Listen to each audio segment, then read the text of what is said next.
right, let's bring this meeting to order. The November 16th, 2021 Newburyport Conservation Commission meeting taking place on the Zoom platform. This meeting's being recorded.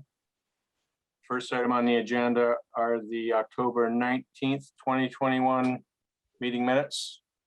Do you have any changes, comments?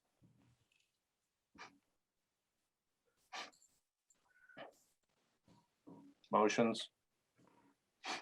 Motion to approve? Second. Roll call. Paul Healy, Yes. Steve Moore, Yes. Ken Warshall, Yes. David Vine, Yes. Carol Wagon, Yes. and I vote yes. All right, next item, Plum Island updates. I think we're gonna get our Plum Island updates in a little while. I don't know if we have anything else going on out there. Correct, Julie? Yeah, Anders is here and we can talk about the construction of the core bag project in the rock area when he covers the emergency certification for that project in a little bit. Okay. Next item is National Grid, 95 Water Street, update on the planting plan. Okay, let's see if we have, Teresa is here. Teresa, I'm going to promote you to a panelist. So you should be moving over and sort of, we'll be able to unmute yourself. Hold on. I don't think that worked. There you go.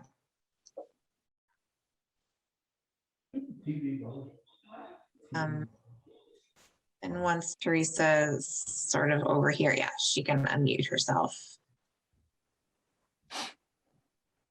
And we'll get a little update. Hi, Teresa. I like this system. I haven't used one where somebody's used the panelist feature, so thank you. Can you add Casey Lee as well? He should be on there. Yep.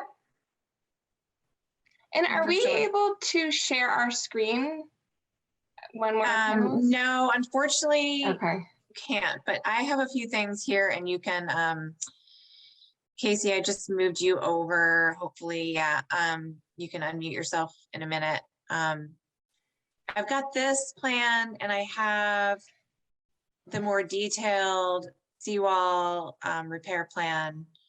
And I have your extension permit actually, which we talked about on the phone, but yeah. Yep. Okay. So is there something else that did you have something? We had photographs from this, the end of the growing season, but we can speak to it and then send them so that you have it on record. Okay, great. Has Casey Lee? Hello, yes, I'm here. Yay. Okay, great.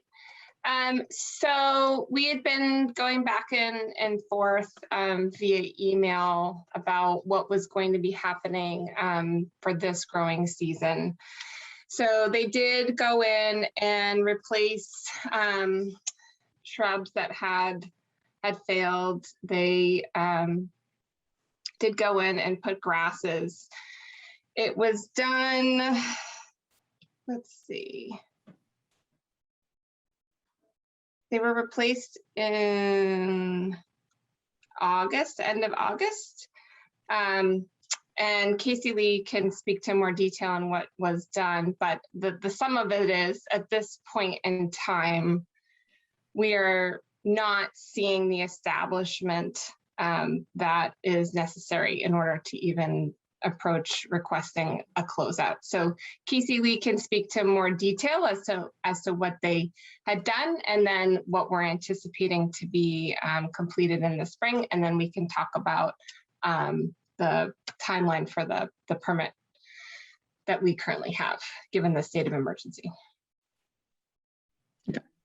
I'll take it there. For the work that was done, they expanded plant beds, pulling back stone. Another thing that I felt they needed to do was to split the geotextile that was sort of creating a separation barrier, preventing a hydraulic connection for some of these plants. So now we have a better soil connection, wider spaces so that we aren't getting quite as much radiant heat onto the planting groups from the stone. 2020 was pretty horrific drought year for us, but 2021 has been better. Unfortunately, these things weren't done till late in the year. So what we got out there and what was available for selection, we ended up with a combination of gallon-sized grasses and plugs. On my inspection, I hadn't seen the seed germinate. This was October that I came out, October 20th, 21st. Took a second look at the plants after the planting and found that the shrubs were in good condition. They had done some decent bud formation for the winter, but amongst the grasses, there are ones that had gone in cut back, and I didn't see any new growth on those to show that they had really taken. I dug one up to look for some root massing and didn't find that either. So I think they'll have some more of the panicum grasses to replace in the spring, and I think an early seeding would help to achieve this. Otherwise, the revised detail should be something that establishes. So do you have like a revised detail for us? We're looking at the original riprap planting detail. Is there something different that we should have that specifies how this is all moving forward? I don't remember that we drew a different detail, just that we gave the directive to remove the stone, split the barrier, and add the compost loam. But in the photographs that we'll send you, you can see an example of how that fits together. Okay. If you send those, I'll just forward them on to the commissioners so they can review those. And this work was done in August? Late August. Oh. Okay, I guess I haven't walked out there in a while, now that I think of it. I have to say, I was out there probably in September. It looks, I saw that there were plantings in there, but it's very sparse. I'm just wondering why more weren't put in. It's not a huge area. I don't expect these things are going to, spread out given the situation with the riprap. So I'm just wondering why more weren't put in. In discussions with the client, we looked at what was an average balance at maturity and worked from there, as well as keeping the broader portion of the site open from woody vegetation for the views. That's why it's all woody material massed over on the west side, and then only the grass plugs in between and seeding in between the stone. I think too, Julia, because nothing has germinated, so we have, herbaceous. Part of the plan is to have herbaceous cover in addition to, the grass plugs that were put in there, and that has not been established. Okay.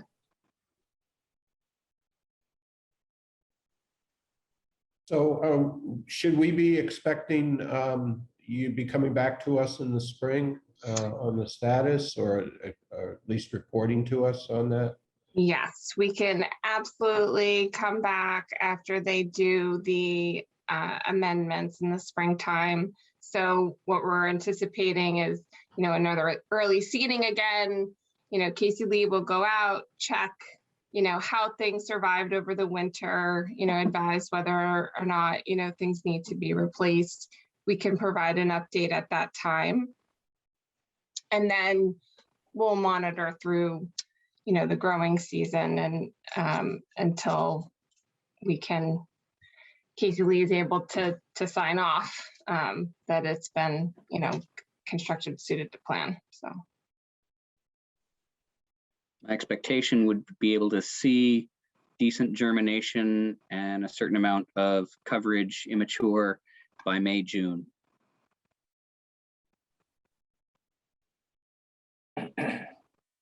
no drought. No drought. I'll do that again. No. Okay. So, Do you have so anything else? Oh, go we ahead. generally require things to be monitored through 2 growing seasons. before we'll, say something's okay. The approved plan didn't indicate, 2 full growing seasons. It's just one. But if we consider next year the second growing season, Mhm. Yeah. Then we have 2.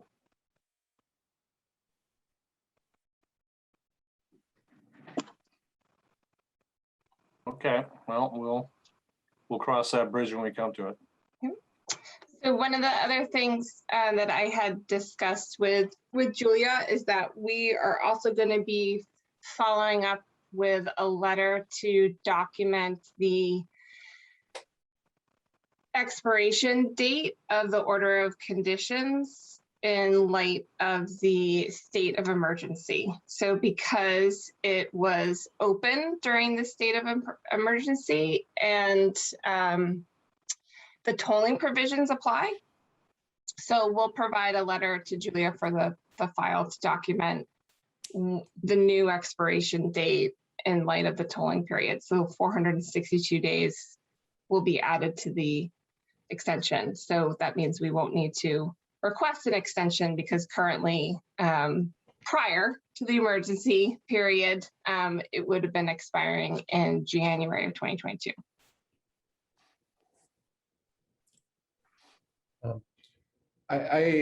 I appreciate this. You didn't come here tonight for this, but I seem to recall there was some damage to the revetment in one of the storms. Is anything anticipated for repairs coming up? That has been completed. So the only thing that's outstanding on the site is the area that was planted. Okay, so there was a storm some time ago that graveled the road. Yeah, okay, so you came back on that. That's correct. Yeah. So when we had met with you to talk about the riprap was in place, there was a twofold discussion that we had. And I think, Julia, you have the plan that shows the corner where they had some erosion and they were going in to fill. This, can you and guys that's see been completed. can you okay. see my screen? Okay, Yes. great. I think I lost a connection with you all for a minute and I had to re-sign in, but yeah, That little corner there is Yeah. done. okay. Any other questions? So Julia, I don't know if you heard, but I had talked to them about the tolling date and that we would be providing a letter or documenting the new date with the 462 days tacked Yes. onto it. Okay, great, because I have the extension order for this, Mhm. which means it doesn't, well, right, expires in January. So yeah, Yeah. got it. So that'll get us through. Yep. Into the next. Exactly. project then. Yep, that's probably perfect. Yep. Hopefully, fingers crossed, right? Yes. Okay. All Okay. right. Any other Well- questions? We all set? Yep. All right. Thank you, Teresa. Thank Casey, you. Lee. Thanks, Teresa and Casey. Good evening. Too. All right, next item, Anthony Barbera, 6 Perkins Way, certificate of compliance. Okay. Patrick All right. is there. I'll find Patrick. Here we go. Patrick, I'm promoting you to a panelist. Looks like hopefully that worked. I don't know if there's anybody else, but if so, you can raise your hand. And Patrick, once you are able to unmute, then you can just run through this with the commission. If the commissioners might remember, we did set up a site visit it was November 4th. It was a Thursday, it was a Thursday, November 4th. Joe and I went and met with Patrick and Anthony out there and walked the whole site, looked at the wetland replication areas, looked at the planting areas and the stormwater basins and swales and all that. And I mean, Joe, you can speak to this as well. I thought it looked like it was in great shape. Yeah, I thought it all looked great out there. All right, Is well, Pat- oh, I there you am are. here. Can you hear me, Julia? Yep, thank you. Yeah. You want me to just give a little brief synopsis? Sure.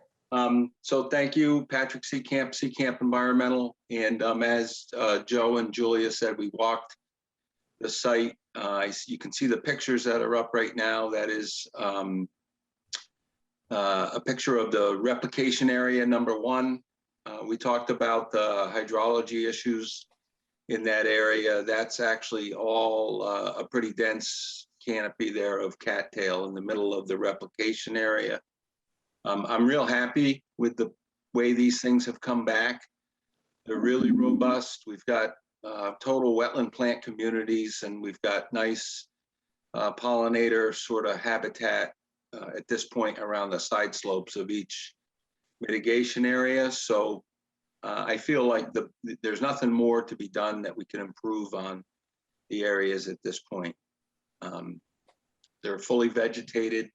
The picture you see up there now is actually the bigger flood storage mitigation / wetland mitigation area that has a plethora of different various wetland species, a lot of sedges, soft rush, some other rushes in there, as well as you can see some of the cattail in the lower spots in the background. And again, a lot of pollinator habitat around the edges. And there are, they don't show in the photographs, but we have a fair number of silky dogwood, red osier, and speckled alder and highbush blueberry shrubs interspersed throughout the side slopes of those areas and on the sort of the higher spots within the basin itself.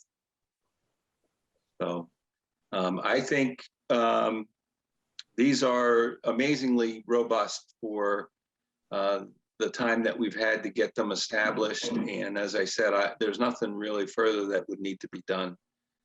So I'm pretty happy with the way these have come out. The project itself is substantially complete. All of the landscaping around the building has been completed. The 20-foot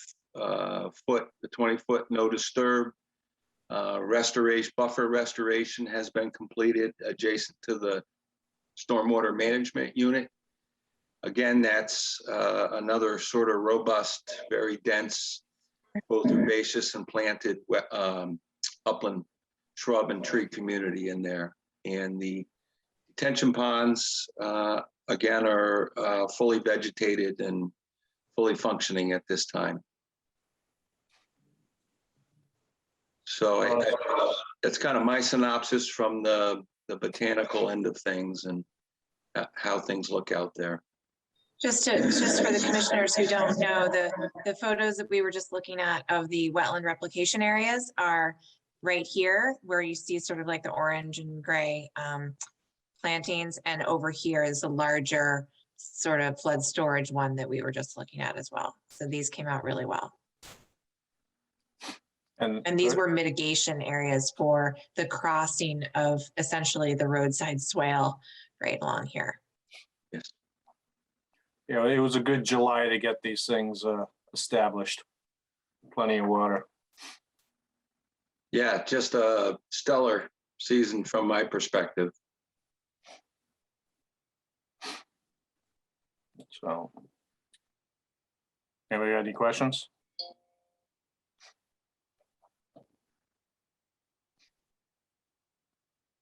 Not hearing any. Anybody got a motion? Motion to issue the certificate of compliance. Second. All right, roll call. Paul Healy, Yes. Steve Moore, Yes. Dan Warshall, Yes. David Vine, Yes.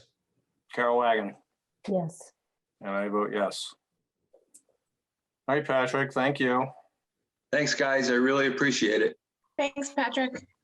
Thank you. All right, next item. Evergreen Commons LLC, 18 Boyd Drive, request for minor modification and certificate of compliance. Okay, Just trying to, okay. Let me get Tom over here. Chip Hall. Lisa. And Steve Sawyer. I can find these guys. All right, hopefully that worked. Is anyone else from the project team who wants to speak? Just raise your hand. I'll move you over as well, but I think I got everybody. Should be Julia, it should be Tom, Chip, and maybe Steve. I think that would be Yep. it. I think I Okay. got you guys, right? Yep. Hopefully Tom will be. Yeah. I don't know what happened to Tom. Oh, there he is. Okay. Yep. Anyway, so there's 3 things on the agenda for tonight for Evergreen. One is a minor modification, which is really just a modification of the operation maintenance plan for the rain garden and trail edges. And that's what we're looking at right here.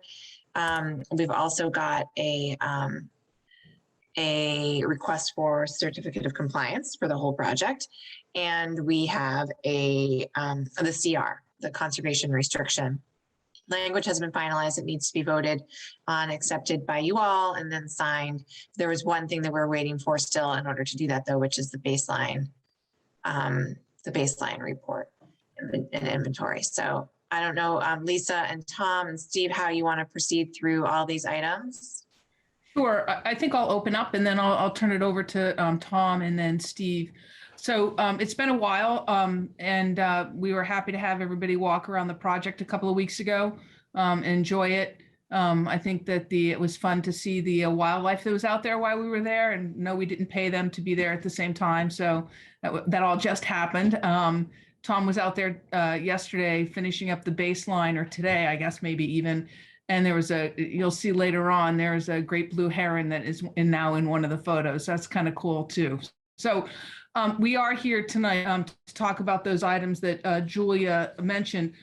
For those of you who need a reminder, and for those of you who weren't here, I just want to remind you that the order of conditions requires us in special condition 61, that after we're completed with the construction of the homes in the final phase, and before the issuance of the last certificate of occupancy, we have to submit a request for a certificate of compliance, a letter from Steve regarding the construction, which he's done. It's part of the submissions, photos of the completed project, which is part of the baseline, which Tom is submitting.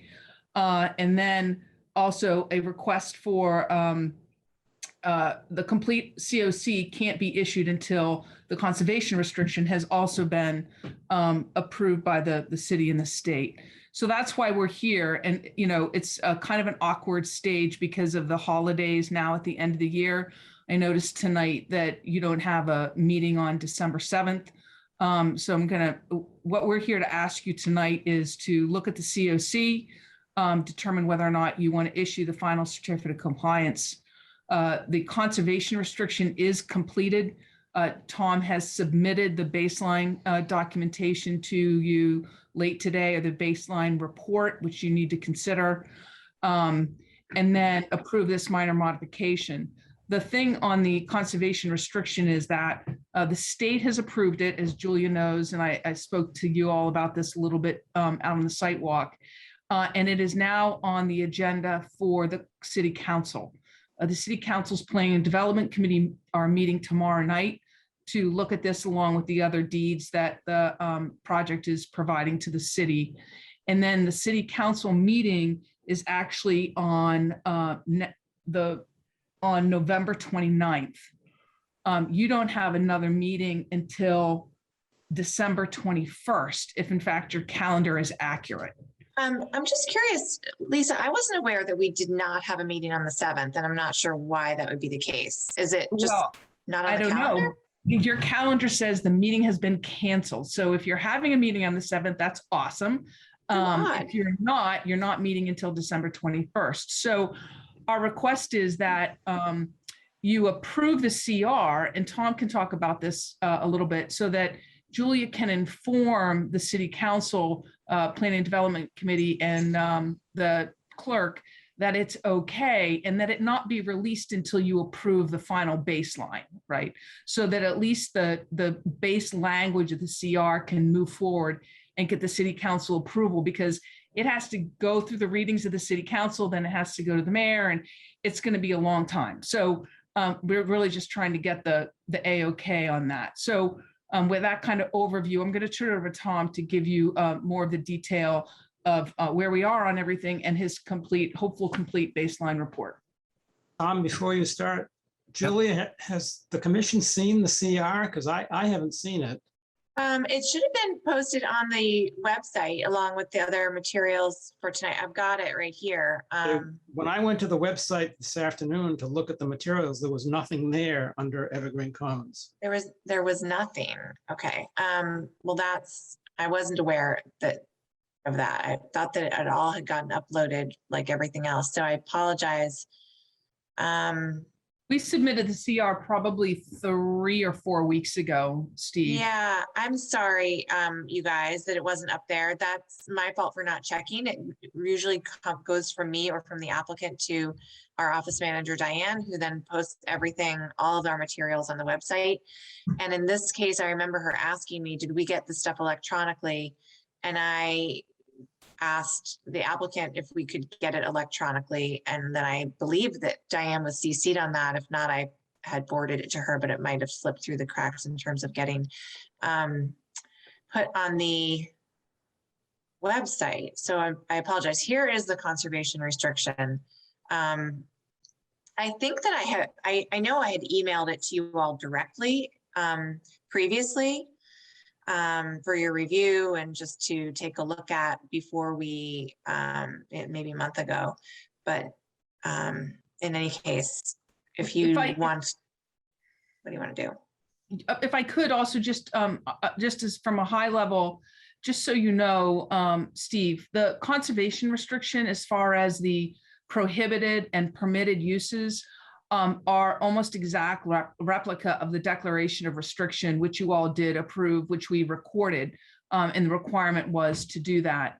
And then, of course, we had to use the EEA form of conservation restriction and have it all approved. So it's been done for a while.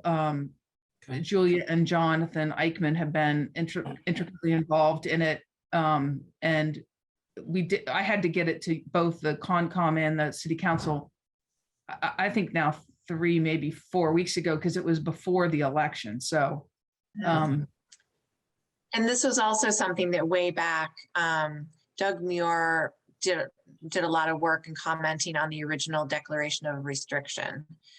Right. So this has been looked at numerous times by us, but then just most recently by Coleman and Page and by us again, and the planning office and the state going back and forth and just making little changes here and there to make sure that nothing falls through the cracks. Okay, I probably wouldn't have found anything anyway, but I will take a look at it. You never know. Please do take a look at it. I'm sorry that it's not up there. I'll make sure that. Yeah, I'll it's send- strange. I'm looking at it right now and it says summary, my request for minor modification, certificate of compliance and conservation restriction, but there's no documents there Oh, of any Okay. sort.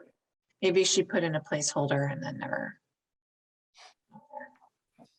so Yeah, I think will- I dropped off the hard copies that day and then emailed the PDF afterwards. And I usually do it in the opposite way. That may have complicated the thought process in putting that up.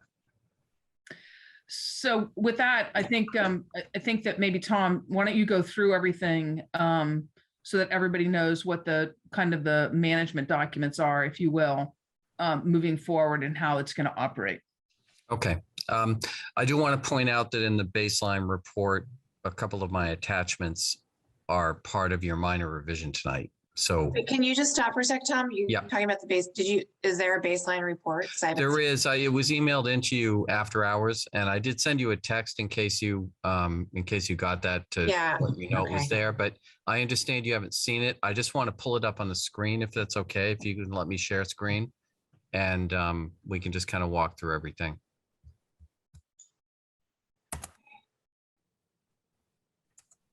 Oh, I need you to stop sharing so that I can share. All right, great, thank you.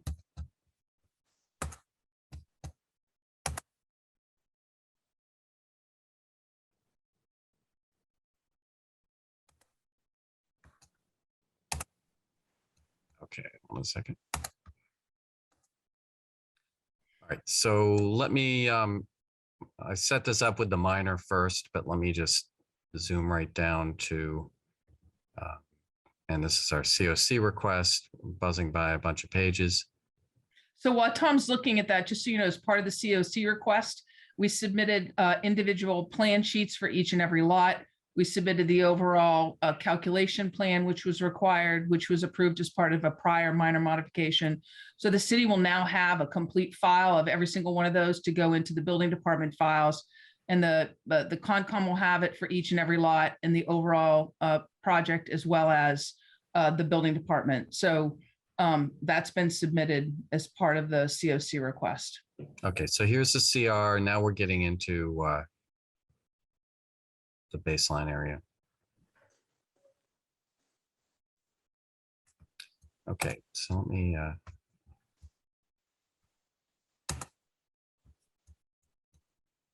okay, so okay, yeah, there, clockwise. All right, so this is included in the baseline report, but I thought it'd be helpful just to pull up the aerial on its own with the labeling. So what I've done is given in the baseline report an aerial drone photo of the current site showing, you know, the key features, the pollinator meadow, the open space 1 area, which has, you know, the tot lot, fescue meadow, pollinator meadow, stormwater wetland, isolated wetland, open space 3, which is the parade ground area here, and open space 2, which is over between the Eastern Homes and the well property. And I've labeled the well property because I think that's an important thing for anybody looking at the baseline report to understand is the proximity to the well. Okay, so now I have to rotate back. Okay, so this is the what's been submitted to you is the baseline documentation report. Has the location, discussion of the past of the property, how it used to be a golf course, and how we basically have created this this open space area. Talk about the values, and these values are cut and paste directly from the conservation restriction. I did add a note on one area here where it talked about the Garrison Trail access, and I just noted that that was not authorized by DOT, but it remains a possible future connection that can be pursued. Just to clarify that, because we can't change that language in the CR now, but it is clarified in the baseline report. So then we go through each open space area. So here's open space area 1, talk about the general things within it, everything from the isolated wetland to the tot lot, to stormwater treatment, the trails. I give a photo of the one you saw a second ago was the north. This is a photo of the south. Again, some nice big overview drone photos. Open space area 2, again, kind of a drone photo showing, you know, this area, which is fescue meadow. The fescue meadow areas are essentially intended to be open lawn areas, but it's a drought resistant grass. So while it looks like lawn, it doesn't require, you know, ongoing maintenance in the way that you know, of a typical lawn. And we talk about that area, and then again the open space 3 area with 1 large patio with a fire, not a fire pit, a fireplace, and it's also got 3 small little patio type structures on it as well. Go through again, talking about some general things on site, the walking trails, etc. And then the property conditions report, which I'll get to in a second. A discussion of the status of each of these at the time of recording of the CR. You know, all the main features, the conservation restriction. I basically refer to the conservation restriction which gets attached as one of the key attachments here. So what gets attached is the conservation restriction, site inspection report, the monitoring plan, which I'll show you in a second, the landscape O&M table as approved by you guys tonight. I was a little presumptuous to assume that you're going to approve that tonight. Landscape sheet L0, which is the one that you approved back in April. The final stormwater management O&M, which again, a little presumptuous, but that you're going to approve that tonight. The tot lot equipment detail sheet, and the final as-built, which is part of your COC request tonight as well. So what I want to show you here is this is the conservation restriction monitoring plan. Basically, photo 1 starts at the trailhead at Boyd, and basically we go around the site. This picture is actually at the trailhead, but it takes a picture along bound to bound of this property line and notes any other items that are kind of in plain field of view. The second photo looks down the trail, and then we basically follow the bounds around. And as we follow the bounds around, every time we get to a stormwater feature, there's a picture of the stormwater feature. So every little area you see here shows the photo, its location it's taken at, and the direction it's taken in. You'll notice that at each bridge, we have photos in all 4 directions. So we get the island, we get the meadows on either side, the wetlands on either side. We have a number of different trail locations where we have photographs up in those areas. On open space 2, the focus is really on looking for encroachments along bound to bound to bound. There is one overview where we basically go up on the hill near where the city's fence kind of begins, right up at that property line, and take a photo out over this area. And then one remaining photo is of the of open space area 3, which is right here. And then during the process, the monitor is supposed to also take photos of anything of note that they pass along the way or that they observe during the overall site inspection. You can't predict everything you're going to want to document during a baseline report, but I think we've got all the bases covered for any potential of encroachments. And so every year when the homeowners association has somebody do this monitoring, if there are encroachments that have happened during the year, they'll get picked up and they'll get dealt with. If there are maintenance requirements, they also get called out. So to show you what one of these inspections look like, this is the one that I conducted today. I did a trial run of my software last weekend. And the funny thing is, on both, I saw mallards swimming in the wetland and I saw a great blue heron wandering around the site. So I didn't see the hawks that we saw during our site visit, but so this is that first station. You can see a bound here, the other bound is up in there, and then I just make notes about the current condition. And I'm just going to kind of blur through these to show you, what the inspection looks at.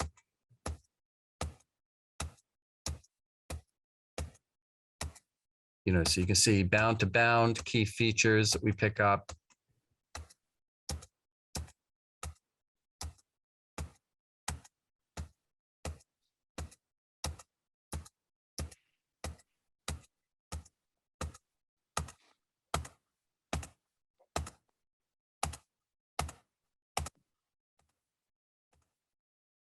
And there's the great blue heron, by the way. I just want to show you, it was there. I can even give you the latitude and longitude of its location. But so now during this site visit, we did actually identify a few areas where there are some encroachments that we're bringing to the attention of the HOA.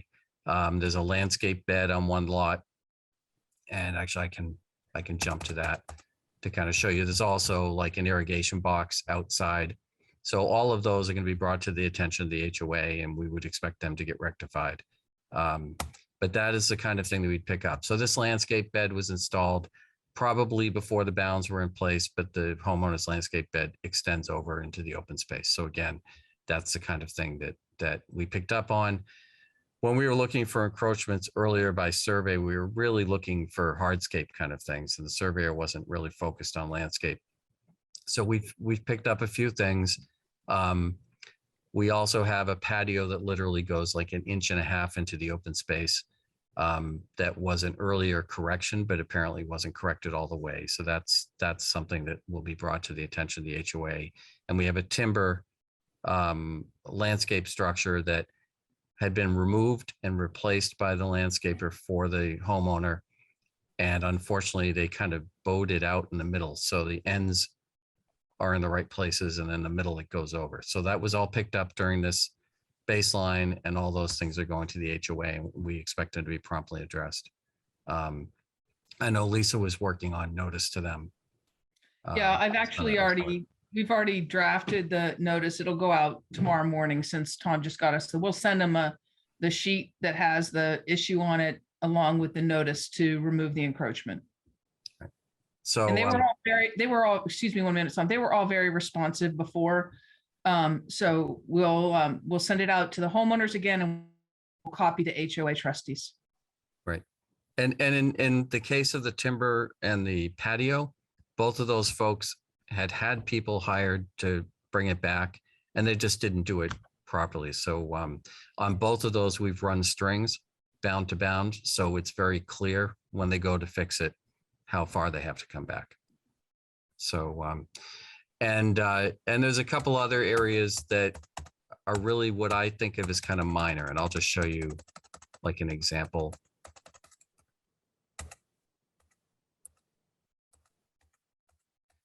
So on this side, it looks more glaring than it is. It's really not a glaring thing at all. We sodded the backyard of this lot after completion, and this is the fescue meadow. It just is recently established fully and not mowed yet.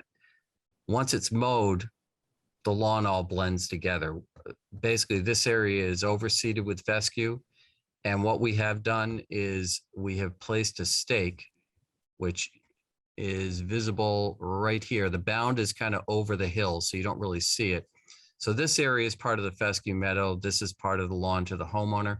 So we're just bringing to the attention of the HOA landscaper that they need to desynchronize the maintenance of lawn areas to the meadow areas, and the meadow area should all be done at once.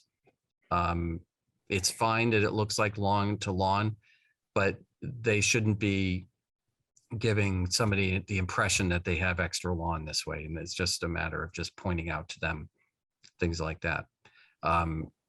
And what I want you to envision is what we saw on the other side in open space area 2, where you really don't see any defining line between the lawn. Basically, the bounds define it. That's what it will look like in this area that's kind of over near the tot lot and the water feature where it's a fescue meadow. So Tom, there Yeah. the fescue meadow line does not follow the contour.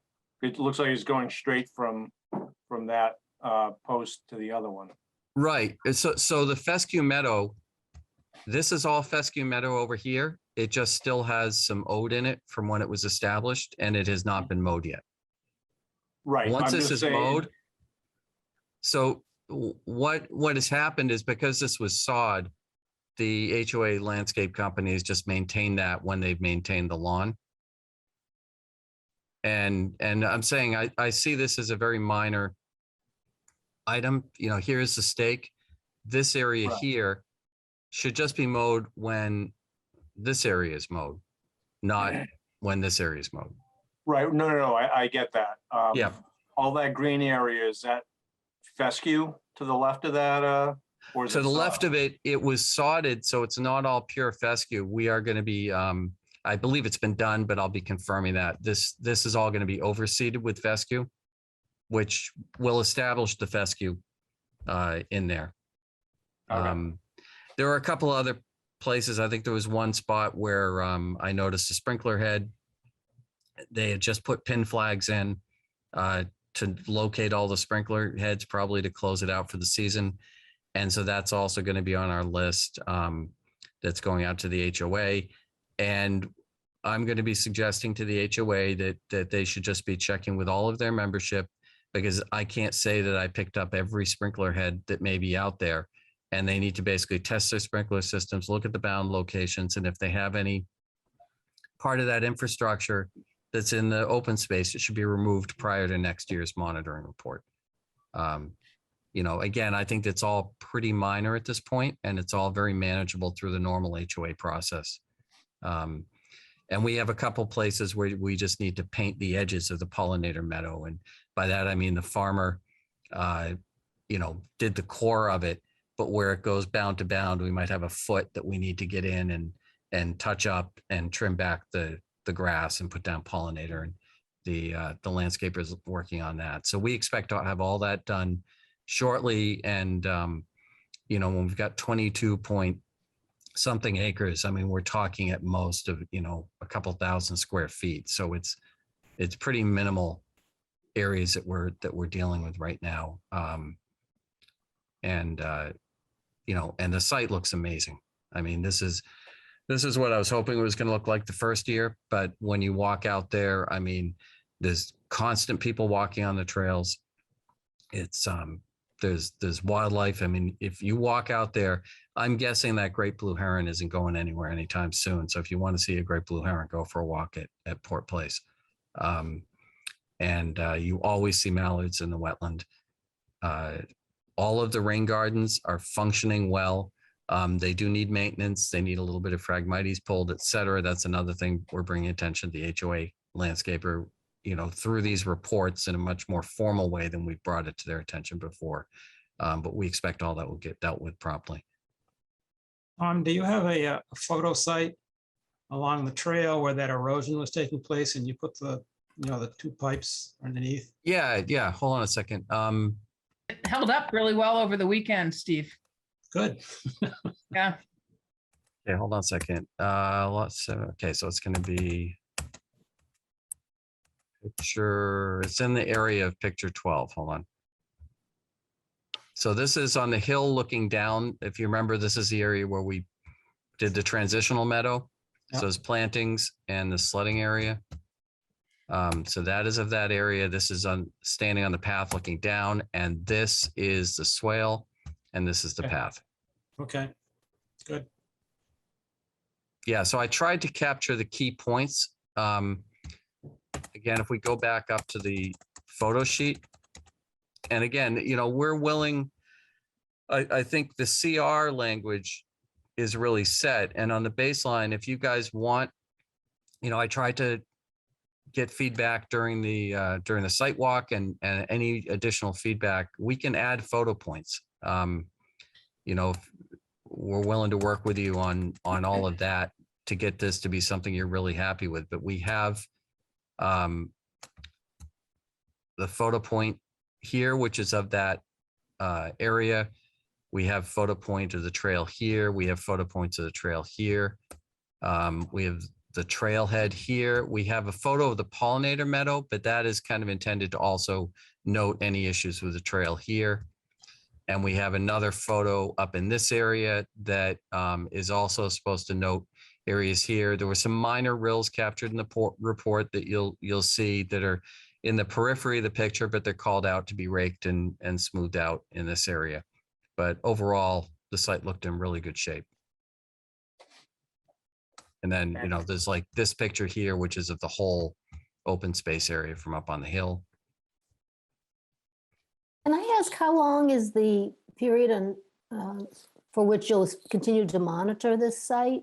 Or once we approve everything, are you guys Perpetuity. out? Yeah, in perpetuity. What we're providing you now is a baseline upon which you compare future reports. And the requirement in the conservation restriction, I believe, is a third party, and Lisa, correct me if I'm wrong, a third party monitor hired by the HOA that will go out and they will use this photo sheet and the initial report, and they will walk the site, and the conservation agent is required to be notified ahead of that inspection And obviously the HOA would be notified ahead of that, and people are welcome to go along on that inspection route.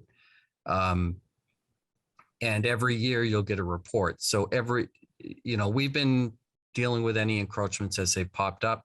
And from now on, the site becomes a little bit slower, a little bit more stable. And every year, if there are encroachments, they're to be, caught with this reporting process as well as remedied through it. So yeah, if I could, so Carol, since you weren't here when this was originally all approved, one of the things that the CR, the declaration required, and then the decisions all required was an annual report on an annual monitoring report. And so let's say essentially every year about this time, which would be appropriate given that, the end of the season and whatnot, right?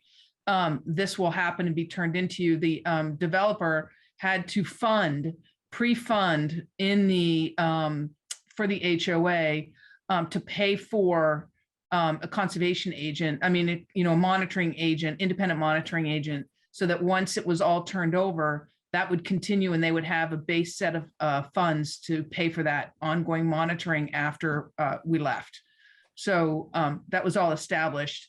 I would venture to say that Thank this you. is probably the most comprehensive conservation restriction and detailed monitoring report baseline information that the city has. That's my guess. Julia, you should tell me if I'm wrong, but that's probably.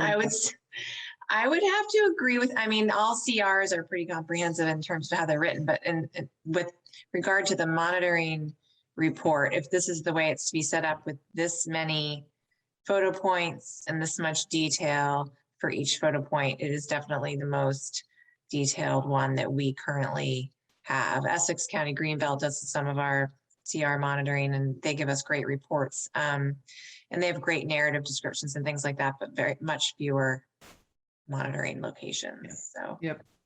Especially for and those are much bigger sites as well. Right. So I think, look, the developer is really proud of the OSRD aspect of this property and the work that has gone into the open space. And so, the goal is to have it maintained in that way. And it was clear from the city, from all of the boards initially, that they wanted that to continue on. And so we're hoping that, obviously you just got the baseline report, so you're going to see it, but we're hoping that if you are going to have a meeting the 1st of December, that you're able to review this and issue the COC and actually approve the conservation restriction tonight, or at least vote to give Julia the authority to tell the city council that it's ready to go, subject to, whatever final sign off you have, but that they can go ahead and vote for it, that the document itself is ready to go. Yeah, I would support that, just given the amount of review that we've done on that already, and that we really did come to the conclusion that it was in great shape in terms of the written CR.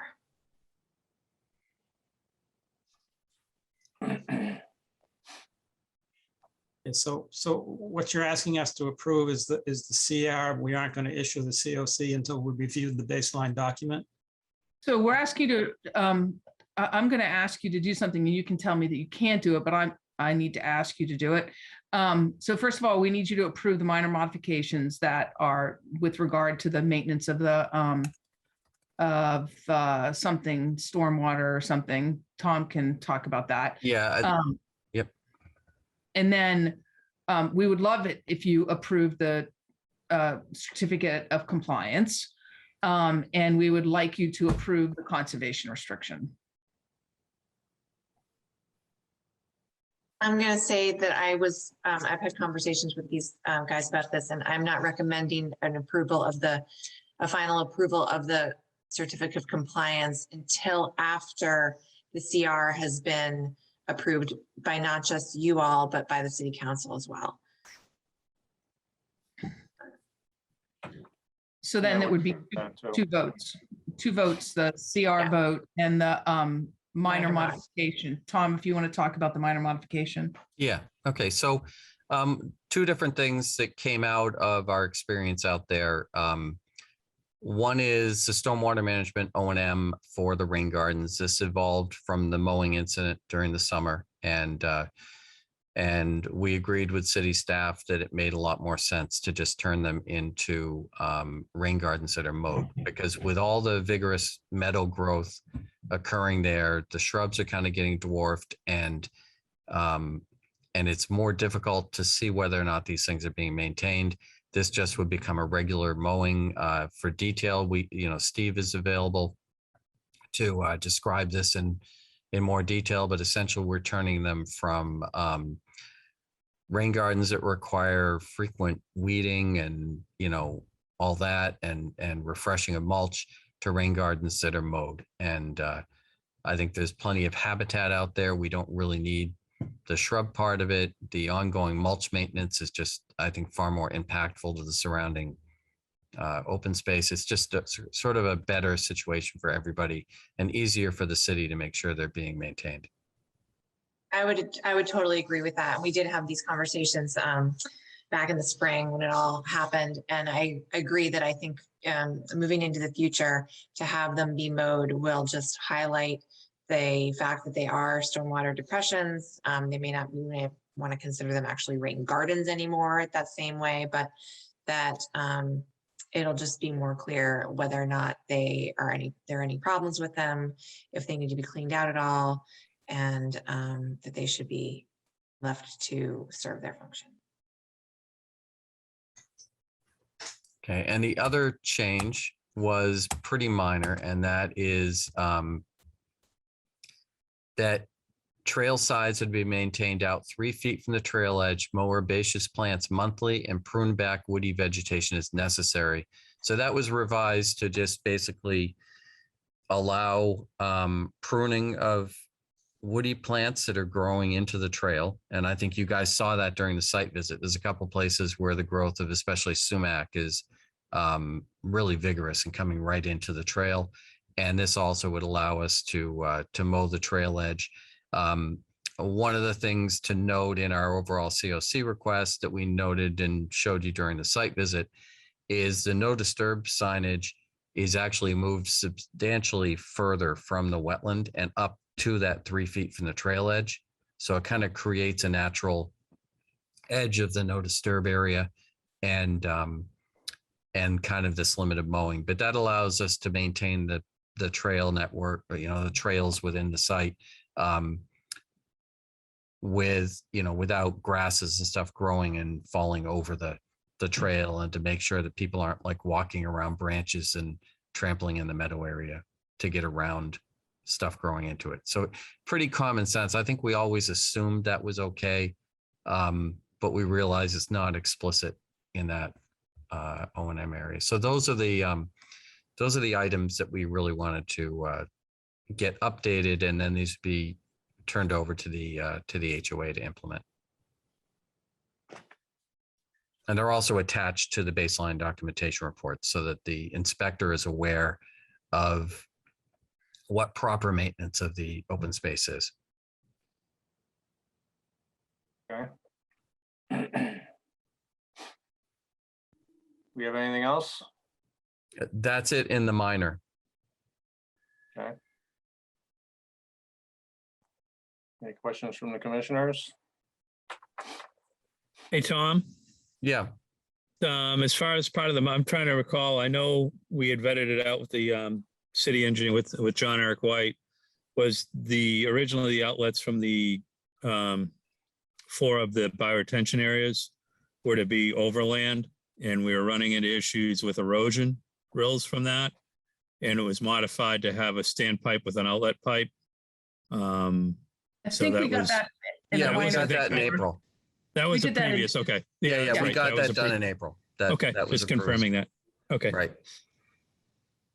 Yeah, and all of the rain gardens, I've seen them after significant storms, and this has been the year of, high intensity, short duration rainfalls and high intensity, long-term, long duration rainfalls as well. And they all seem to be running clean water and, holding water, but not too long, and just really working very well. I've been pretty pleased with that. Yeah, I will say that, yeah, the stormwater systems as designed are all functioning as designed. We have, the inspections of the constructed stormwater wetland area. That's all clear water. There's no turbidity at all, no cloudiness to the water. Same with the constructed stormwater wetland. One thing I've noticed, I think at the beginning, everyone was a little concerned about how much water was out. We found the groundwater or the standing water to be very high, higher than what we expected. And it seems like, even, this is what the fourth wettest year on record or something. We've had a tremendous amount of rainfall. We expect a site like this where there's no outlet, the water to be running high. And I'm very pleased the fact that when, that right now where the outlet pipe, based on the outlet pipe from the constructed stormwater wetland, the standing water elevation down there is around elevation 50.1. So that's excellent that we're kind of back to where we expected the standing water elevation interacting with the groundwater to be. Right. And our ILSF floor for calculation is, I think, 52. So it's below that. So it has no impact. Oh, it's well before. Yeah, it's well below the 52. Yeah. Right. But no, the hydrology's been excellent. If anything, a touch wetter than what we planned for, but the wetland is healthy and it maintains hydrology and really looks fantastic. And it's being used by wildlife. So Wetlands do like water. yeah. And Yeah, what, and we then- haven't had any complaints from residents, at least recently, about water, about wet basements or any kind of issues like that, where I think at the very outset, there were a couple, those were addressed, and I haven't heard anything recently. We've had a lot of water. I think, Julia, it all goes also to what we talked about on the site visit, the site is now, those all happened early, right? Now the site is developed and all the landscaping is in and the grass is grown and things are working. And so the water is now being absorbed like it's supposed to be, right? Yeah, right. Yeah. And there was some fine tuning where Steve worked with John Eric on, areas where it's so flat to just get the water to work. And it does now. So I think we probably ought to ask you to approve the minor to start with, because the minor is incorporated in the baseline. That seems to make sense to me. And then ask you to vote on the CR. And then I recognize you got to read through the baseline report. We have those issues with the HOA to address, so we can come back and discuss any revisions to the baseline report that you guys want at the next meeting, along with the COC request, if that's appropriate. Yep, sounds fine to me. So Julia, we are meeting on December 7th. Yeah, I mean, I'm not sure why it says we're not, unless I'm forgetting a discussion that the commission had about maybe people were away and we needed to cancel that, but I can't remember No, we didn't. talking about December This was, 7th. No? All right, well, if you all are going to be here, then I think we're having a meeting and I'll make sure that gets changed on the calendar. We Yeah, have items. If you're not, we may have to request an extension, because I think we expire. Yeah, Well- so Paul, David, Carol, Dan, are you guys all on board for December 7th or the first Tuesday in December meeting? I had it in my calendar. Yeah, I will not be here on December 21st. Okay. Maybe that's the one that we 7th is- meant to cancel. well, the thing is, we will have something on our agenda. It'll be a COC for this. Right. So, On the 7th, yeah, so it's, yeah. Okay, I'll so make a those are motion the, to approve the minor modification. Second, roll call, Paul Healy, Yes. Steve Moore, Yes. Dan Warshall, Yes. David Vine, yes, Carol Wagon, Yes. I vote yes. So we need a motion to approve the CR. yes, please. Motion to approve the CR. Second, Roll call, Paul Healy, yes. Steve Moore, Yes. Dan Warshall, Yes. David Vine, Yes, Carol Wagon.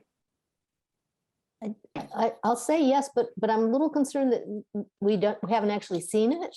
Or did Julia say she had sent it and it just wasn't on the website? Yeah, yeah. If you look back at your emails, you'll probably see I sent you a copy of it maybe a month ago or a month or two ago, but it is apparently not on the website, which it should have been for this meeting. I will make sure that it gets up there. And then you'll be able to view it more readily. And you can let me know if you have any questions. But again, I just want to emphasize that it was put together way back when essentially the basics of it as the declaration of restriction when, and Doug Muir helped a lot with getting the language correct in that piece, which then flowed into the language of the CR. And then we went back and forth with the state about some issues, and they had made some changes. I made some additional changes. Planning office commented on it. Copeland and Page looked at it and commented on it. And we got it to a place where everyone sort of agreed that it was the way we wanted it to be. Okay, I give up. Yes. Is that a yes? That was a yes. And I vote yes. All right, Then we'd ask to continue the COC discussion till the December 7th meeting. can I get a motion? So moved. Second.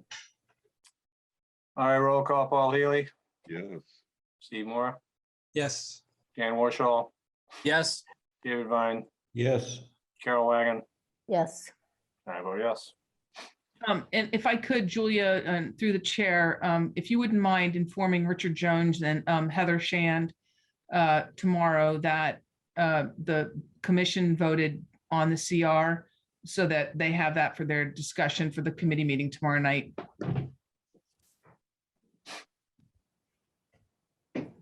You are muted, Julie. I'm sorry, I will, thanks, Lisa. I will send them an email right after this meeting. Thank you very much.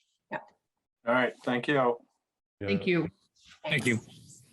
Mr. Chair, Yes, I have to jump over to Newbury, and I understand the commission wanted an update on Q Street. To give you, if I can just give you a quick update before I jump, and if you need more, maybe Lisa can hang on till that item's up. all right, 2 minutes.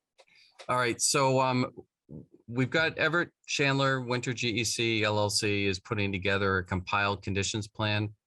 He's also updated the current version of the existing conditions plan to show the actual X zone boundary. It was oversimplified before we were brought in at being at elevation 10, and we actually have to use the state plane shapefile from FEMA and lay it onto the property. So we've basically put on the zoning setbacks and the X zone. And I believe I saw today the final kind of refined version of the garage, but the biggest thing that's delaying us right now is the compiled conditions plan, because those things take time. You know, Everett puts his stamp on it that it's an accurate representation of what existed at the time that we're setting, right? Which is before any changes were made on the site.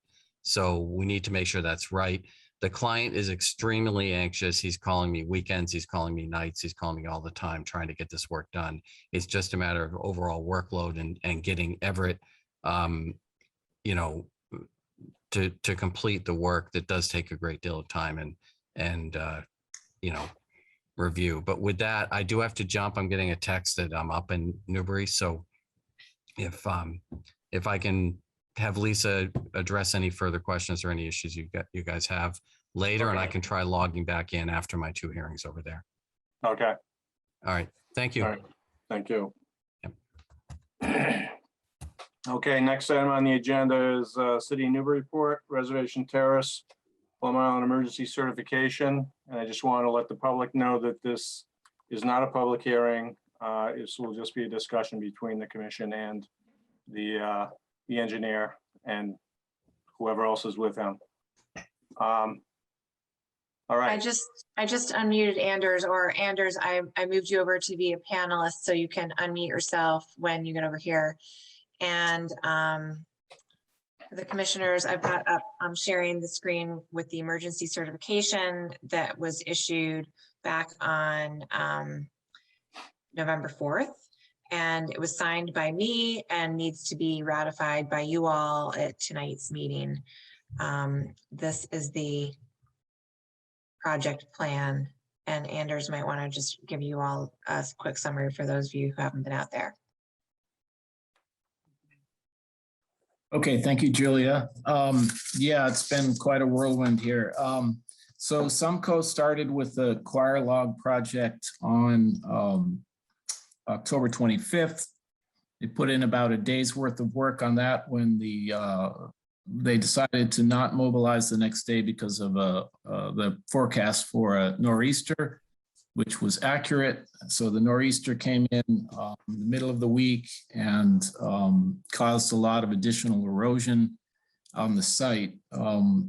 We went back out and looked at it after the storm. I notified the mayor that I had a lot of concern about the ability of the choir envelope to function as intended in the stretch between basically 71st Street and 75th Street. We went back out and surveyed and confirmed that the beach had eroded up to an additional 2.5 feet or so vertically.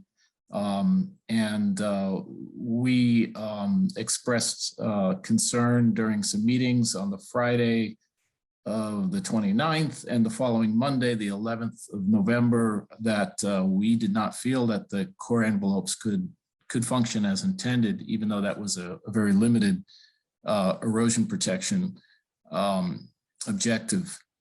After that, the mayor called for some high-level meetings with local politicians and the undersecretary of the EOEEA. This was on Monday, the 11th, and we again indicated that the choir envelope project wouldn't work in this one section. The mayor and others were requesting authorization for placing stone in that area. And we were able to utilize the choir envelope project on the southeast and the northwest ends of the project where we had enough elevation and beach left. So this hybrid approach was put forward where we would use the choir envelope wherever possible and resort to stone in sections where that wouldn't work. And that was agreed to as this hybrid project, which was started by Sumco on November 3rd. It's currently under construction. The rock placement will likely be completed by the end of this week. And the choir envelope portion of the project should be completed the week after Thanksgiving. Okay. Got some photos. If anyone. Let's see. Here's a picture of the core envelopes. Once they've been, this is one layer of them on the eastern end, once they were sort of tied up. This is the first layer. Is that right, Anders? Correct. Yes. So you're looking at two. There will be another 4-foot envelope placed on top of that. And there is one that you can't see that is seaward of those posts. That's there for scour protection. That's buried by that temporary stockpile of sand. And this is all sitting pretty high. This is at the very southeast end.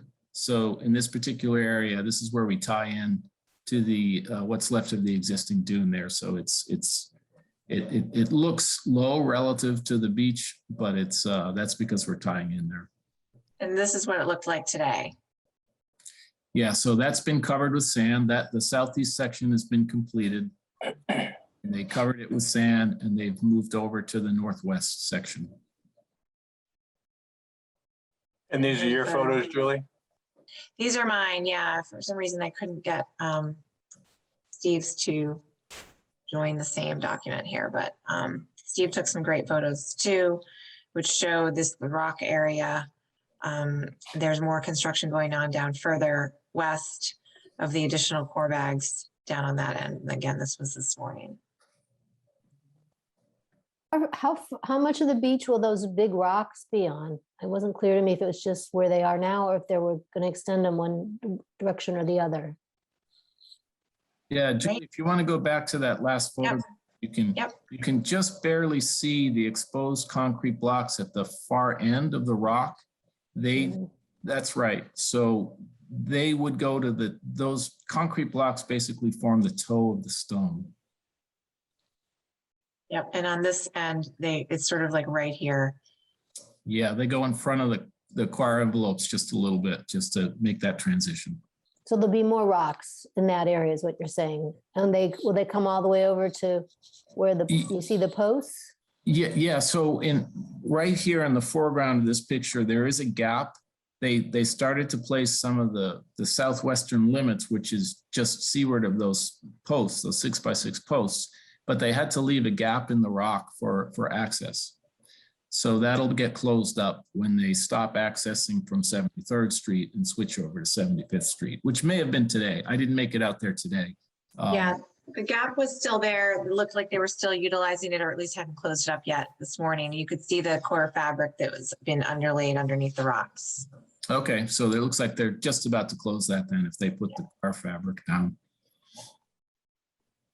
So go ahead, David. And is the elevation of the rock, is that consistent with what the original core bag elevation was? No, David, it isn't. We actually had to drop the coir envelope elevation from the originally proposed 14 to elevation 13 just because the beach was lower.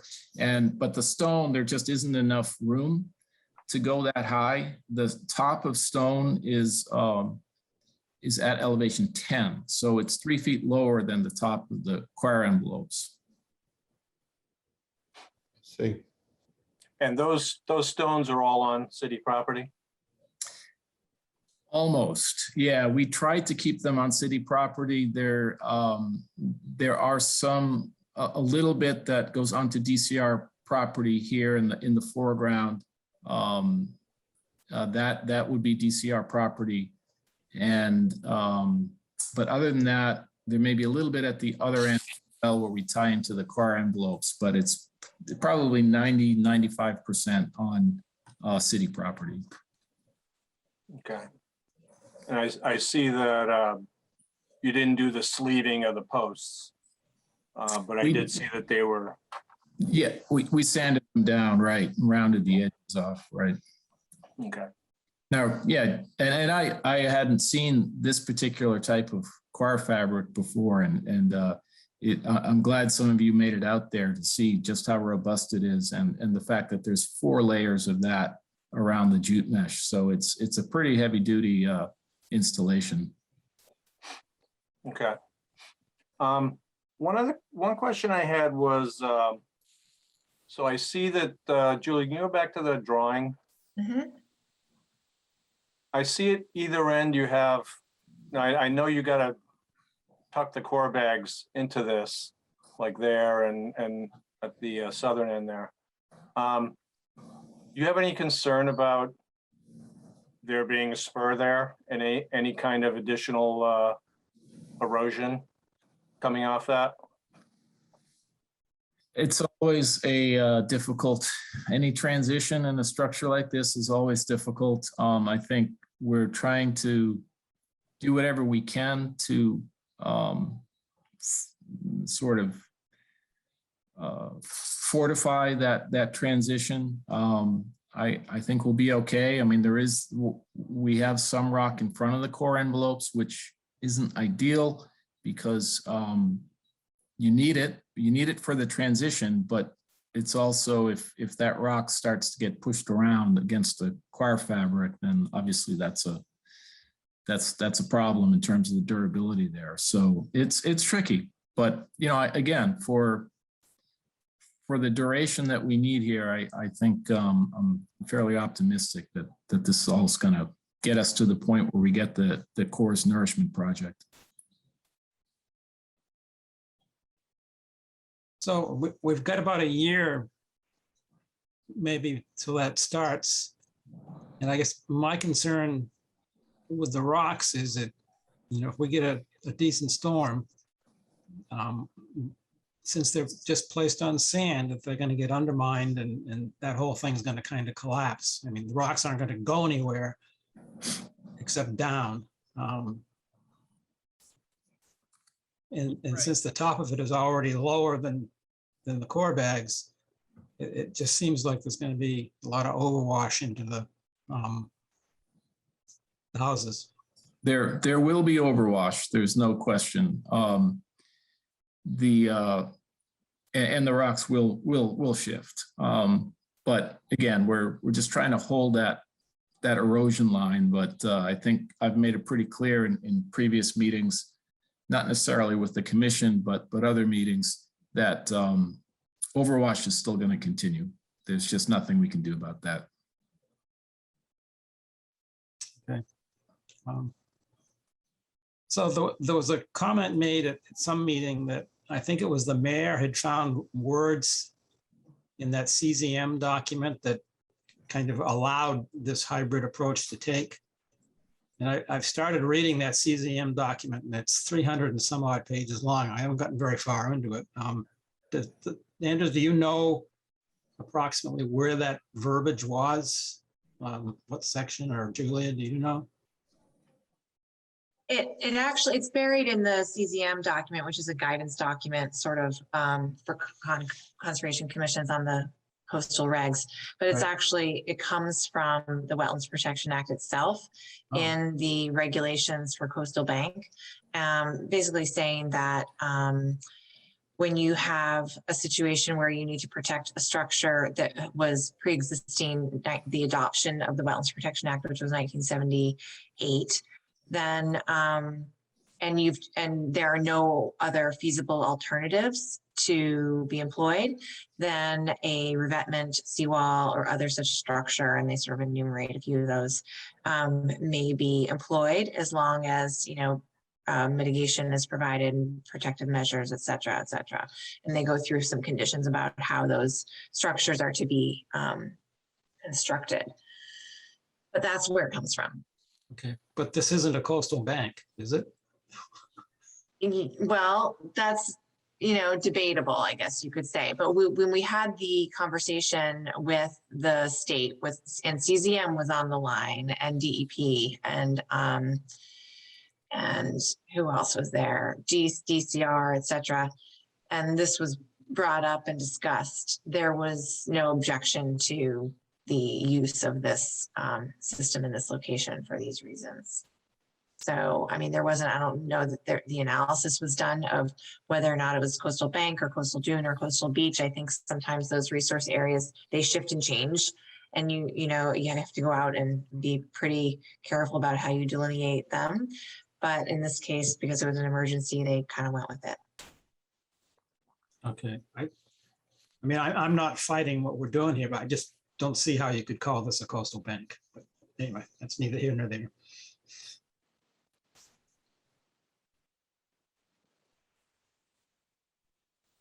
What I miss? Nothing. Haven't seen the blue screen of death in a long time. All right. Are we all done talking about this? Did I miss that much? Any other questions? Oh, one that I have, what's the plan if these stones start getting undermined and they end up on DCR property? Anders? I don't think DCR has, they understand that there will be stones on their property. They did ask that we try to minimize that. But they do understand that there will be some initially on their property, and that things may shift around a little bit and move onto their property. As far as long-term plans go, I don't know the answer to that. I think that's probably still to be determined. Okay. So I'm wondering, the clause that the mayor found and that was relied on to do this work, it's something about a dwelling being built at least before 1978, but did that apply to all those houses along Reservation Terrace? Because I thought some of them were relatively new.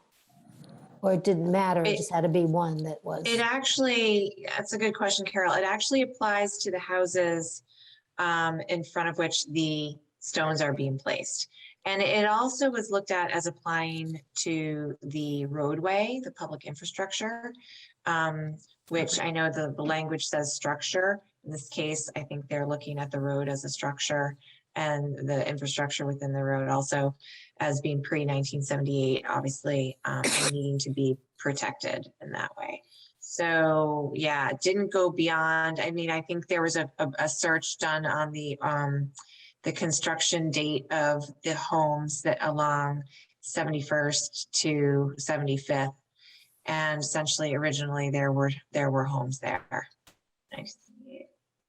Beyond that. Those are all older homes then? Well, the one at the end of 75th up on the pilings Yeah, is clearly newer, but there was, I believe, a home there originally in that location. I mean, this is all kind of debatable at some level.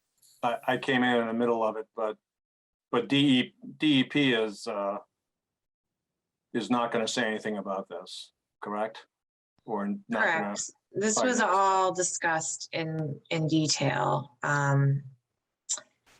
with the state, with EEA, with DCR, Coastal Zone Management, who would be the ones who would object probably the most.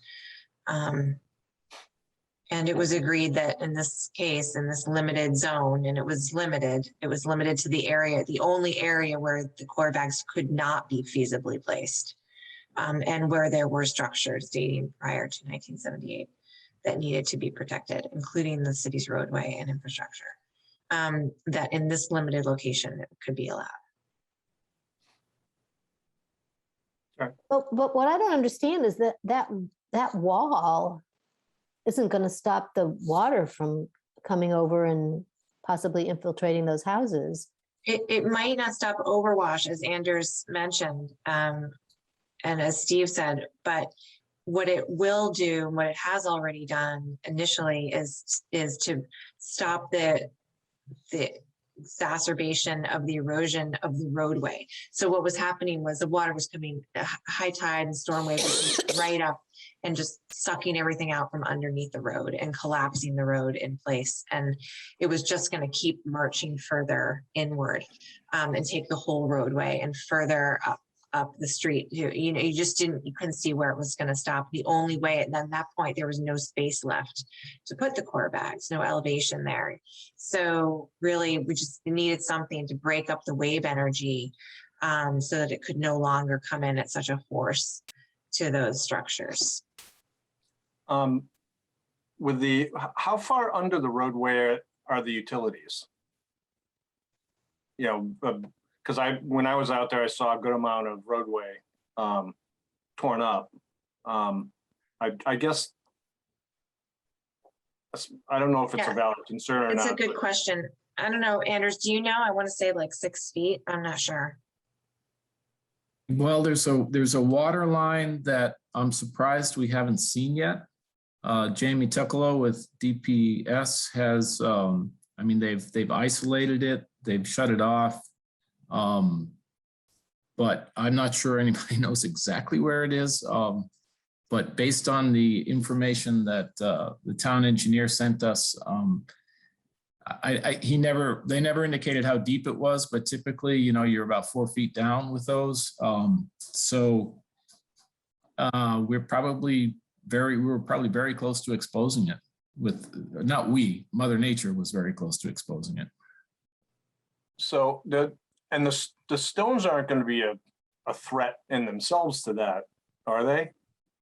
Just the weight on the road and all that? I think the city has given up on that length of water line anyway. But Okay. yeah, So is the city going to rebuild the road once all this construction has taken place? I would love to know the answer for that, but that is not my decision. I don't know the answer to that either. I think it depends on a lot of things, including how the dredge goes and what the results of that look like, and whether or not it's safe to put the road back through there. I'm not sure. Okay.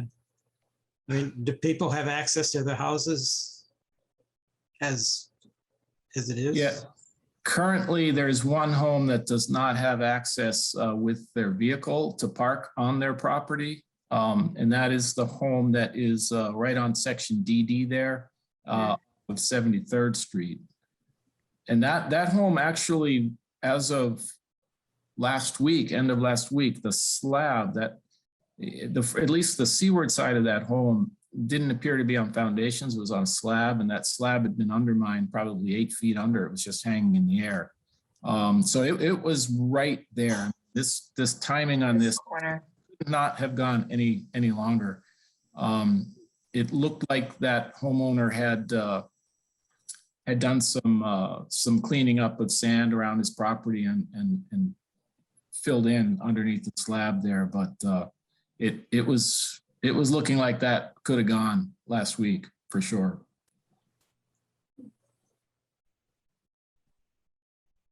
Excuse me, this probably isn't relevant, but I'm just wondering, excuse me, how much this latest work cost the city? Anders, you might know better than me, but my last understanding was that it was the cost of the core bag project was 450,000 and the state was paying the majority of that, 350, I believe they kicked in, or 400 even. And the city was paying the rest. And it may have changed, but probably not much. Yeah, that's just about correct. I mean, the actual bid price from Sumco was a little bit less. Somehow the city and the state had coughed in an additional 50,000 roughly just for contingency, I guess. And with the Sumco still trying to catch up with all of this in terms of the contract amendment, but they're pretty confident that the total contract cost with all these changes is gonna be fairly minor because they're saving a lot of labor. The coir envelopes are very labor intensive and they're saving a lot of labor on that at prevailing wage. So they think it's pretty much going to be a wash. And I think the number was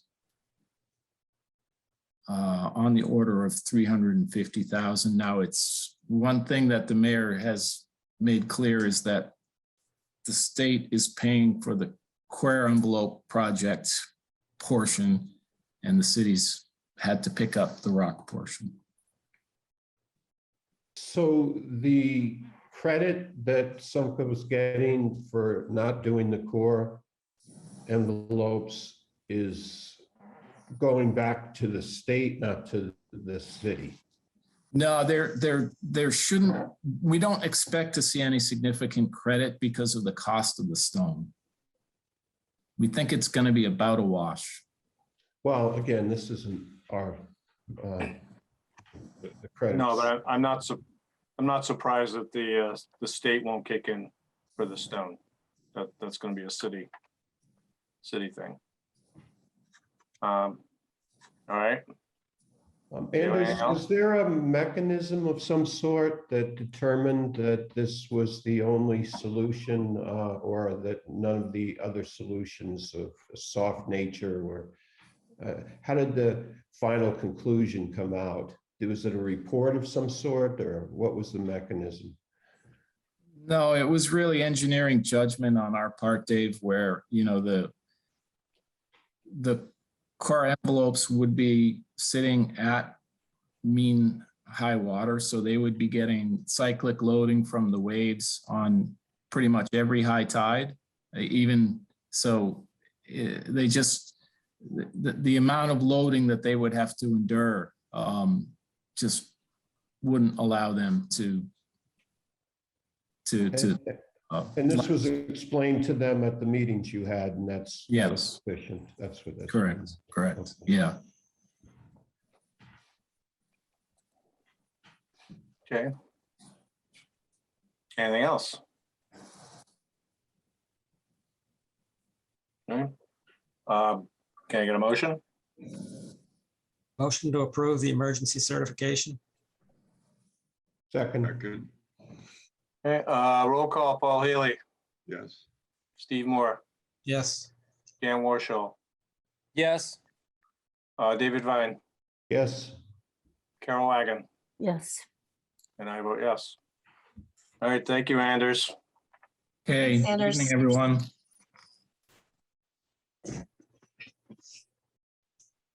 All right, can I get a motion to open the public hearings? So moved. Second. Roll call, Paul Healy, Yes. Steve Moore, Yes. Dan Warshall, Yes. David Vine, Yes. Carol Wagon, Yes. and I vote yes. First item and only item is Michael Doyle, 39 Reservation Terrace, notice of intent. Okay, let me pull this up. Michael Doyle is here in the attendees list. I moved you over to be a panelist so that you could unmute yourself. I just have here's a photo of the site. Again, this is continued from our last public hearing. And the reason why it was continued was because the commission asked for some updated calculations of impact area on the plans and a revised plan, which we did receive from Mary Rimmer and is right here. And let me just quickly zoom in on the calculations that she did. So we wanted to make sure that the area underneath the deck, where the addition is also going both above and below the deck, wanted to make sure that that area, that square footage, was considered new footprint, and that it was being accounted for in the mitigation areas. So this new table reflects that.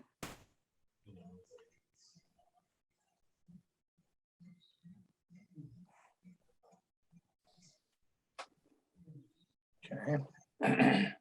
Mary wasn't able to come tonight. She had a conflict that she had to be somewhere else.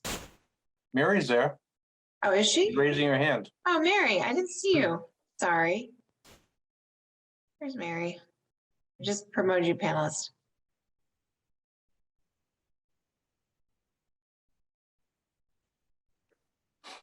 Okay. So Mary, maybe you want to just give a quick update on how you put this together? What Yeah, are the you got it issues just are? right, Julia. The table was updated just to demonstrate the vegetated to unvegetated areas.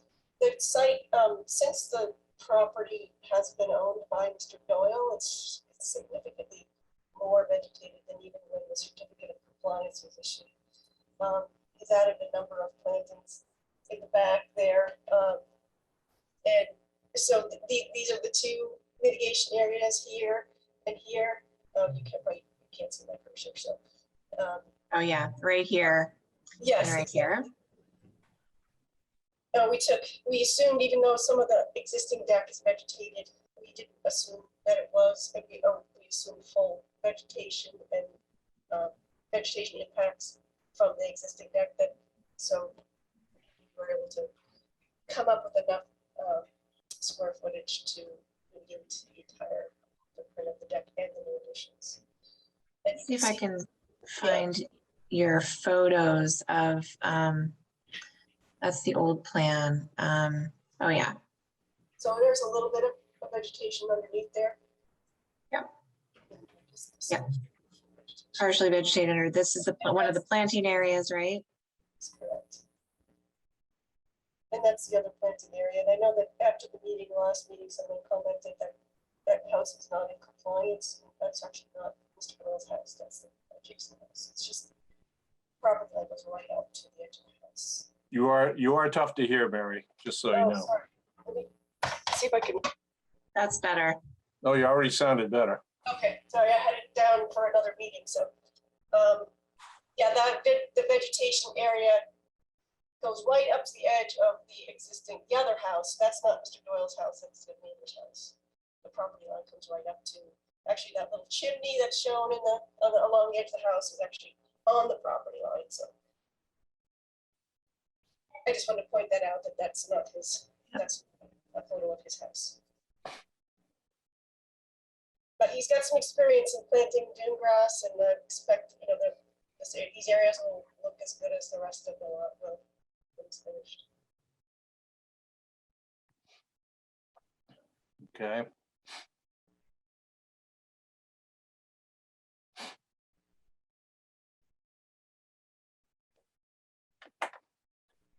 Do we have anything else?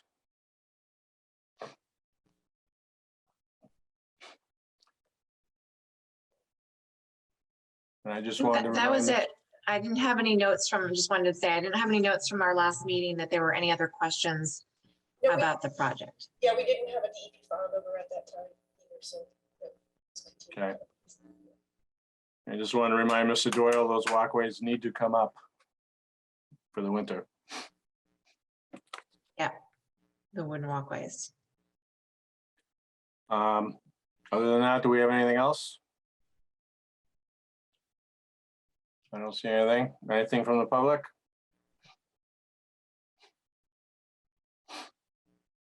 Raise your hand if so. Seeing no raised hands. What would we like to do? Motion to close the public hearing? Second, Roll call, Paul Healy, yes. Steve Moore, Yes. Ken Warshall, Yes. David Vine. Is that a yes, David? Yes. Okay. Carol Wagon, Yes. and I vote yes. All right, thank you. Thanks very much. Mary, Thank you. All right, your motion to close the public hearings. So moved.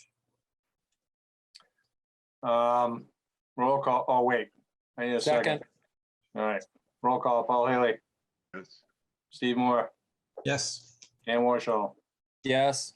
David Vine, Yes. Carol Wagon, Yes. and I vote yes.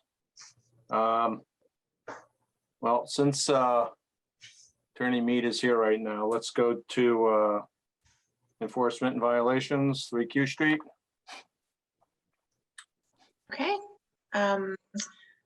We don't actually have anything new for 3Q Street other than your discussion of it. Okay. Uh, Go ahead, sorry. Lisa. Well, I don't think I can say any more than Tom. I will tell you that everybody's been working hard on it. And really the idea is to get that existing, in quotes, conditions plan accurate. And that has taken some work. And so I will tell you that, you know, I've seen plans come forward. As late as today, we've had email exchanges related to, you know, the location of the garage, the size of the garage, reducing the size of the garage, removing the platform that you all saw when you were out there that was pre-existing before, you know, that kind of deck / platform that existed. So we've been looking at all of that stuff and working diligently on it. Nobody's not paying attention to getting this back into you. Okay, well, I hope people are paying attention to the that faux bluestone wall and the boulders that were brought out there too. Yep, that was duly noted, Mr. Chair. Okay, well, I think we need something by the next meeting on this, because it's been going on long enough and there are some significant violations out there. So I'm fine with waiting till the next meeting, but I'm personally not fine with waiting any longer. I will reach out to everybody right now after the meeting and make sure we're on board for that. Okay. Anybody else have any comments?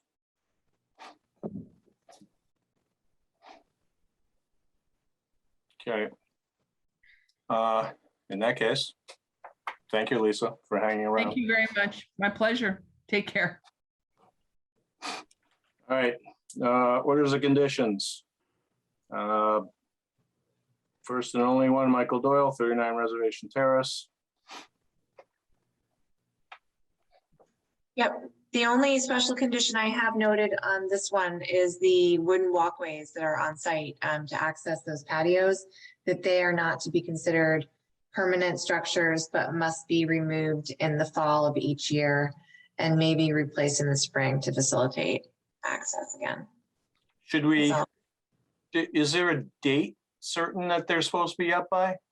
that's a good question. I mean, I think you guys could specify that. I would say, you know, I'm guessing that the reason why they're there is just to make it easier to access those patio areas from the house through the dune grass and whatnot, and through the sand.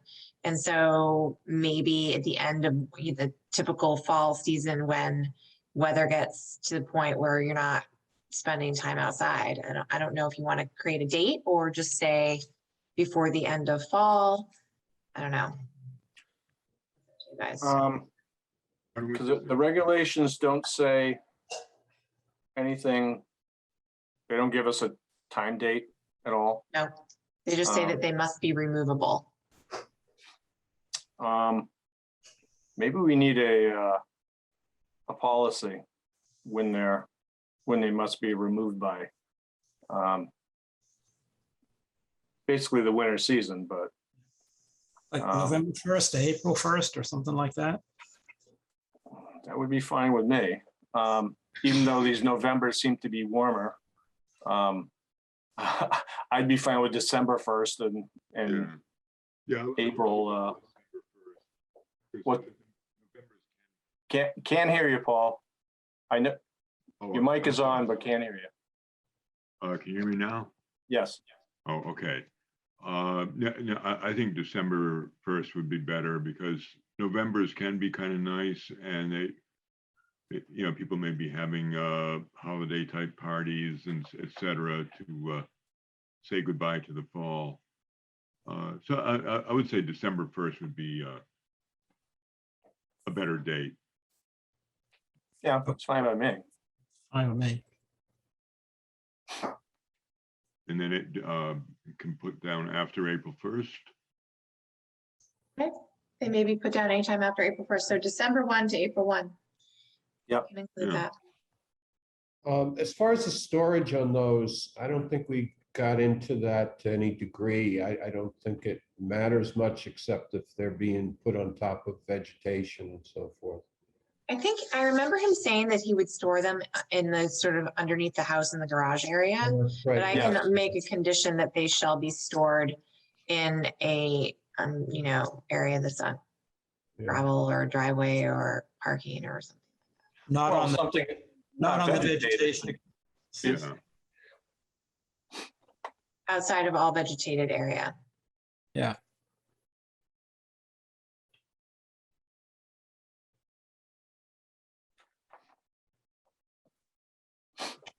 Although if you say that, then that they could be stored exactly where they are. So maybe we need to make it more clear. Yeah. They must be removed from the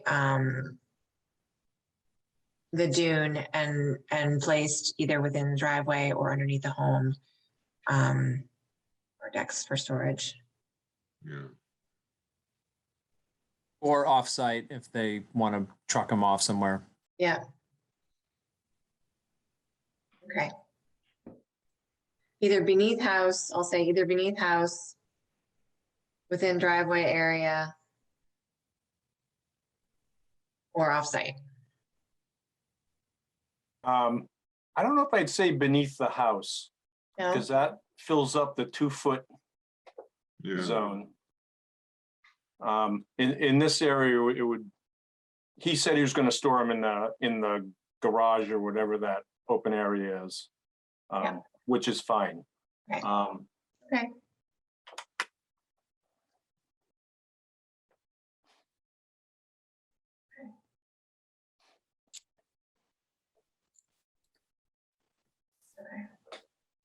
They're either in the garage/driveway area or offsite. Yeah. And I'll put gravel garage. And maybe, and maybe even say not to be stored on top of vegetation. And I think you can also include as indicated by the applicant. Yeah.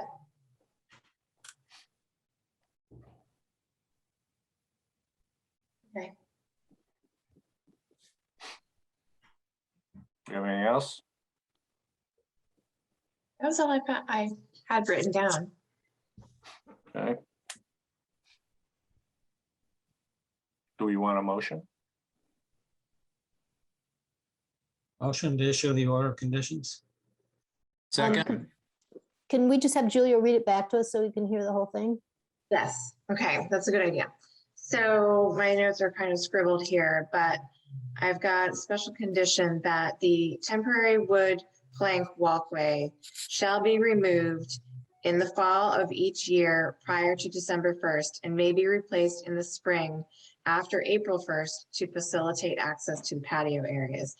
The walkways may not become permanent structures on site and shall be stored off-season within the gravel garage or driveway area or off-site. And then a separate condition or just a separate sentence that the wood plank walkways are not to be stored on top of vegetation as indicated by applicant. Okay, thank you. For the garage area, Mhm. can you just add as indicated by the applicant? Oh yeah, that was what was as indicated by the applicant. Yes, okay.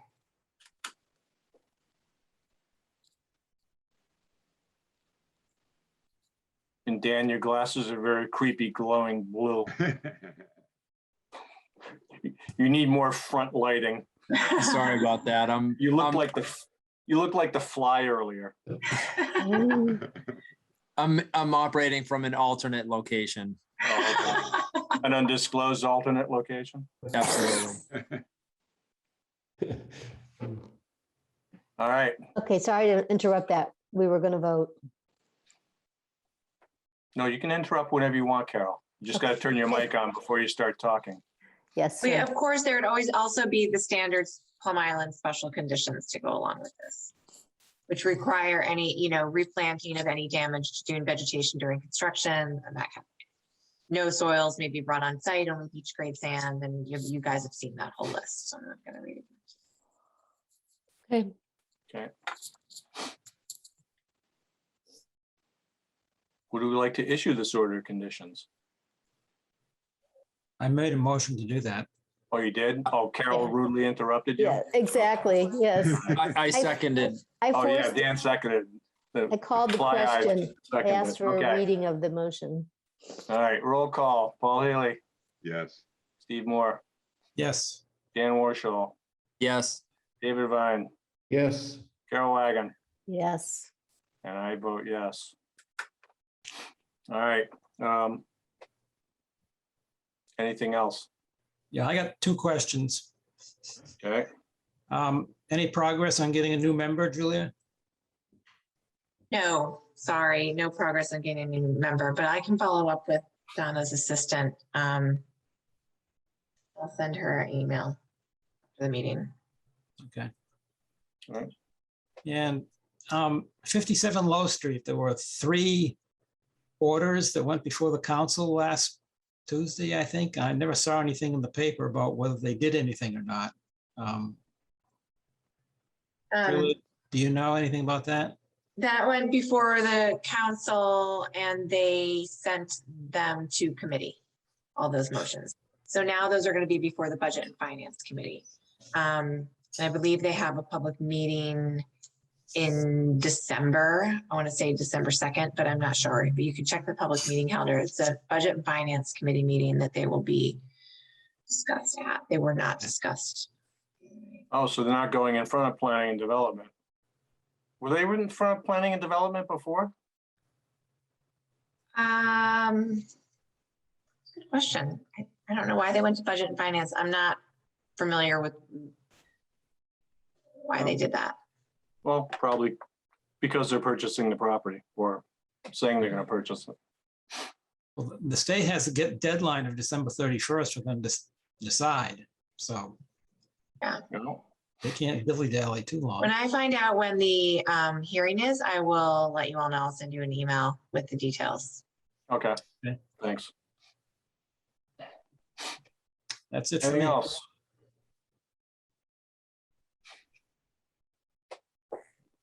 Motion to adjourn. Second, This is for Gretchen. I don't want to adjourn. Inside joke. Okay. I'm fine with adjourning. right. Roll call, Paul Haley, yes. Steve Moore, Yes. Dan Warshaw, Yes. David Vine, Yes. Carol Wagon, Yes. and I vote yes. Okay. Okay. See you on See you December all 7th. December 7th. Yeah. Okay, Don't eat too thank- much turkey. Happy Thanksgiving. Yeah. Thank All right, you. you too. You too. That's All right. right.